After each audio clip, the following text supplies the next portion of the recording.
My husband just got promoted to shift manager 3 weeks ago. This meant that his 10 a.m. to 6 p.m. shift has now been switched 4 a.m. to noon. He isn't a morning person at all, so most mornings he will start huffing and puffing as soon as his alarm goes off, and he will instantly turn on our light and very loudly start looking for his work clothes. Have asked him several times to put clothes out the night before and he has yet to do so. I have also asked him to not turn the light on or be super loud. After all, when I worked at 5 a.m. I made sure to be respectful of him sleeping. So yesterday morning when he got up at 3 a.m. and flipped on the light, I grabbed my stuff and went to the guest room. He came in and asked what I was doing. I told him that since he didn't respect me sleeping at all, that I would be staying in the guest room from now on. He made a comment about the light will only be on for 5 freaking minutes. Which is not true. He turns the light on, finds himself clothes and then goes to take a shower without turning the light off. If I turn the light off, he will come back into the room after the shower and turn it on again to grab his socks and put on his shoes. Which also pisses me off because shoes stay in the kitchen by the door and there's no reason he can't put them on at the table. Anyways, instead of understanding, he just got angry. Mainly because he is not a morning person and he doesn't like dealing with anything in the AM. So, while he was at work yesterday, I moved all my stuff into the guest room. Last night he practically begged me to sleep in the bedroom and promised to let me sleep. Well, this morning he flips on the light again, so I sit up and I'm like, are you kidding me right now? And he says, I'm being quiet. As if that was the only issue. So I went into the guest room and locked the door. I told him I was staying in here from now on despite his efforts to sway me. He thinks I'm overreacting. I work 4 p.m. to midnight. And cute little tidbit, I'm the breadwinner. I make nearly $5 more on my hourly wage. I recently won an all-expense-paid trip to Disney World for 4 nights, for myself and 3 guests. I am currently planning on bringing my boyfriend, my mother, and my boyfriend's mother. I know we all aren't exactly Disney's key demographic, but it honestly means a lot to our mothers that I am inviting them. Both my boyfriend and I grew up in poorer families that could never afford expensive vacations. And this is the first trip to Disney World for all of us. I know this is probably the only opportunity our mothers will ever have to go to Disney. And for now they are both in good enough health to still enjoy the rides. The problem is with my cousin, Jane, who has been hounding me to take her 5-year-old daughter, Kelly, instead of my boyfriend's mother. I know, what kind of monster am I for not wanting to bring a little girl to the place where dreams come true? Except Jane's family has already been to Disney World twice, most recently earlier this year in February. My cousin has done very well for herself. She runs a successful photography business, and her husband is an engineer. They are definitely able to afford their own vacations. If Jane wasn't so well off, I probably would consider taking Kelly if I thought I was giving a little kid a once-in-a-lifetime experience. But I'm not. She's already been twice and she's only 5. Our mothers have been 0 times. Jane's only rationale for wanting me to take her daughter seems to be that Disney is meant for kids. It's weird to go with only adults. And it'd be evil to not take a 5-year-old to Disney if you had the chance. There's also the issue of Kelly herself. She's not a completely terrible child, but she's whiny and throws tantrums regularly. I don't really want to spend a week with that.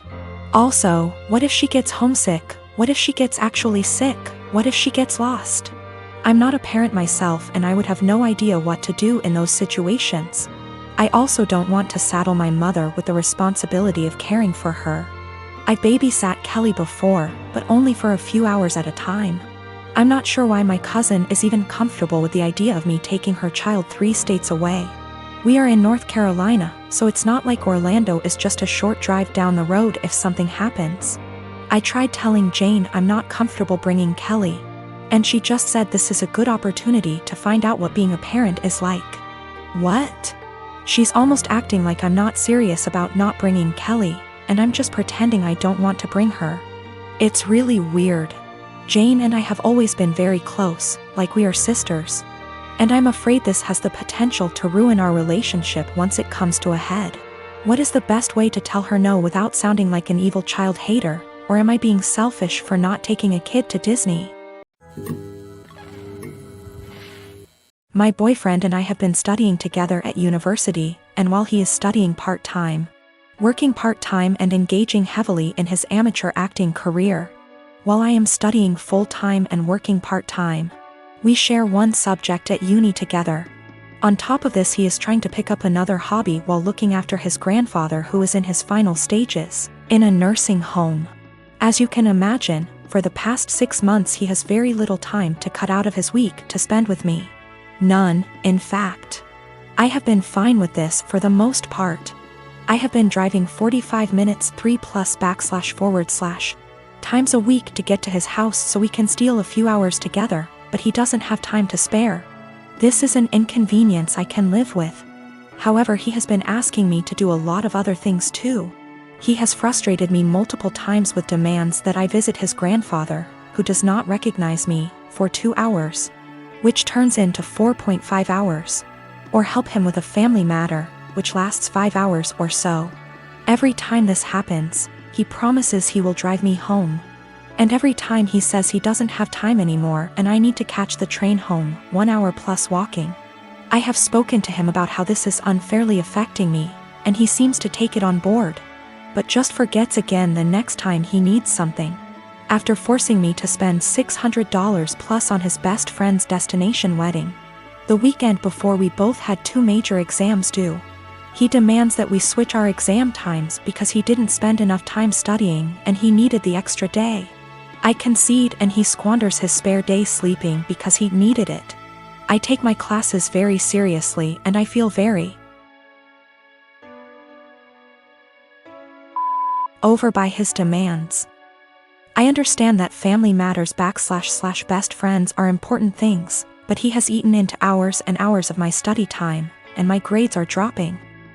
Not only that, but it's affecting my emotional health also.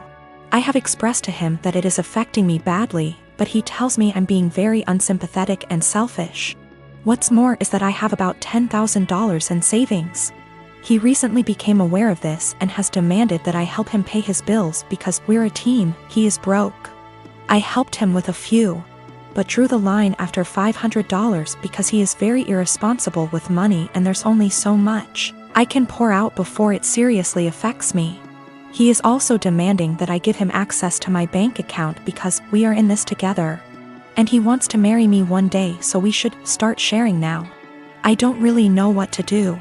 I want to be a good girlfriend and do what he needs me to do right now, but it's beginning to affect my health. My apartment complex didn't do traditional trick or treating on Halloween. Residents were advised to set out pre-packaged individual candy bags on their patios / front door areas if they wanted to participate, but the traditional knock on door, physically hand strangers candy was not permitted. So, Halloween comes and the kids are all dressed up and each building has a scheduled time where the kids go door to door. I ended up having to work late, so my neighbor offered to walk my kids around with hers at our building's scheduled time. About 45 minutes later my kids came home with a small bucket of candy. 6 little goodie bags each from individual apartments that participated. Everything was fine. And my kids didn't say anything weird had happened. They were just excited to eat candy once they got home.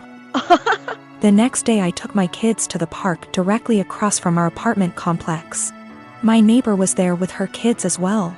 The kids were playing and she took out one of those individual goodie bags with candy in it from her purse and started to loudly rummage in it.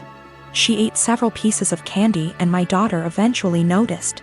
Ran up and asked if she could have a piece and my neighbor responded, "Nope, this is my tax candy. Remember that this was my reward for taking you trick or treating last night." I was a little weirded out by that statement and asked what she meant.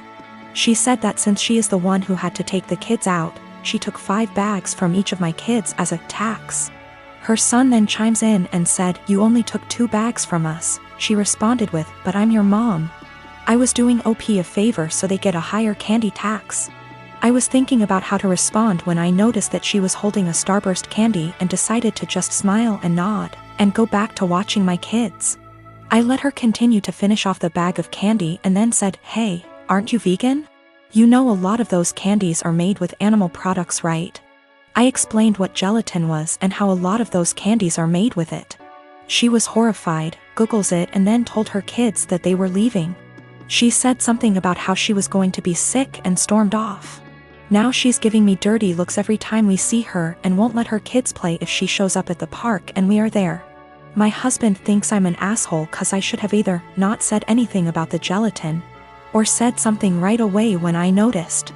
I don't think it's my job to tell a vegan what is and isn't vegan though, and she deserved it for stealing candy from little kids. When we got home from the park after the gelatin incident, I sat my kids down and asked why they didn't tell me that the neighbor took half of their candy. My oldest kid is 6 and my youngest kid is 4. 6-year-old explained that as they went door to door during their designated trick-or-treating time, she would have my 4-year-old grab 2 bags instead of 1 from each apartment for the majority of them. She explained it to my kids that they were grabbing extra bags for her to be handed over at the end as taxation. So either freaking way she was directly taking candy from my kids or taking candy from other kids through mine. As for the authenticity of her vegan sim, I may have exaggerated when I said super vegan when I first posted this. She claims to be vegan and is very in people's faces about the benefits, etc. It's 100% about the health side.